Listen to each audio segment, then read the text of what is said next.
Hi viewers, இன்றைக்கி நம்ம சேனலில் புது சீரீஸோடு வந்திருக்கேன்.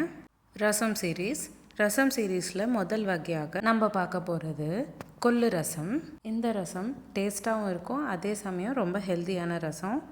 கண்டிப்பாக ஒரு வாட்டி ட்ரை பண்ணி பாருங்கள். இந்த ட்ரெடிஷ்னல் கொள்ளு ரசம் பண்ணுறதுக்கு நம்ம கொள்ளு ஊற வச்சுக்கணும். 8 மணி நேரம் போல் ஊற வச்சுட்டு வேக வச்சுக்கோங்க. இங்கே வேக வச்சுக்கிறப்ப அதிகமாக தண்ணி சேர்த்து வேக வச்சுக்கோங்க. இப்போது ஒரு கடாயில் 10 ml போல் எண்ணெய் சேர்த்துக்கோங்க. கூடவே அரை ஸ்பூன் கடுகும் சேர்த்துக்கோங்க.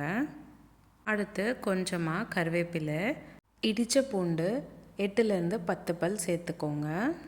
நல்லா இது எல்லாத்தையும் சேர்த்து வதக்கிக்கணும். ஒரு 2 நிமிஷம் போல் வதங்கினக்கப்புறம் ஒரு பெரிய சைஸ் தக்காளி பொடிசாக கட் பண்ணிக்கிட்டதும் சேர்த்துக்கிறேன்.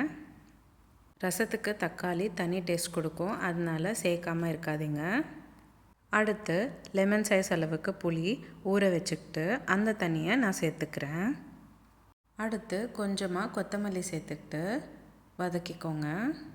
இப்போது அடுத்து நம்ம வேக வச்சுருக்கிற கொள்ளில் இருக்கிற தண்ணியை மட்டும் ஸ்ட்ரெயின் பண்ணிக்கிட்டு அந்த தண்ணியை நம்ம ரசத்தில் சேர்த்துக்கணும்.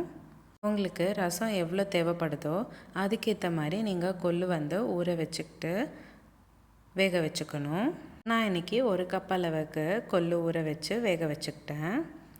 அடுத்து அரை ஸ்பூன் உப்பு, 1/4 ஸ்பூன் மஞ்சத்தூள், அரை ஸ்பூன் மிளகுத்தூள், அரை ஸ்பூன் தனியாத்தூள், 1 ஸ்பூன் ரசப்பொடி இது எல்லாத்தையும் சேர்த்துட்டு நல்லா மிக்ஸ் பண்ணிக்கோங்க. ஒரு கொதி வர வரைக்கும் வெயிட் பண்ணிவிட்டு கொஞ்சமாக கொத்தமல்லி இலையை லாஸ்ட்டாக சேர்த்துக்கோங்க. அவ்வளோதான், ரொம்ப ஆரோக்கியகரமான கொள்ளு ரசம் சிம்பிள் அண்ட் ஈஸியாக ரெடி ஆயிடுச்சு. உங்களுக்கு இந்த வீடியோ பிடிச்சிருந்தா லைக் பண்ணுங்கள், ஷேர் பண்ணுங்கள். இதே மாதிரி டெய்லி ஒரு ரெசிபி பார்க்குறதுக்கு என்னோடய சேனல் சப்ஸ்கிரைப் பண்ணிக்கோங்க. இந்த ரெசிபி நீங்களும் ட்ரை பண்ணிவிட்டு எப்படி இருந்ததுன்னு எனக்கு கமெண்ட் பாக்ஸில் கமெண்ட் பண்ணுங்கள். மீண்டும் சந்திப்போம் ஒரு சுவையான ரெசிபியுடன். தேங்க்யூ.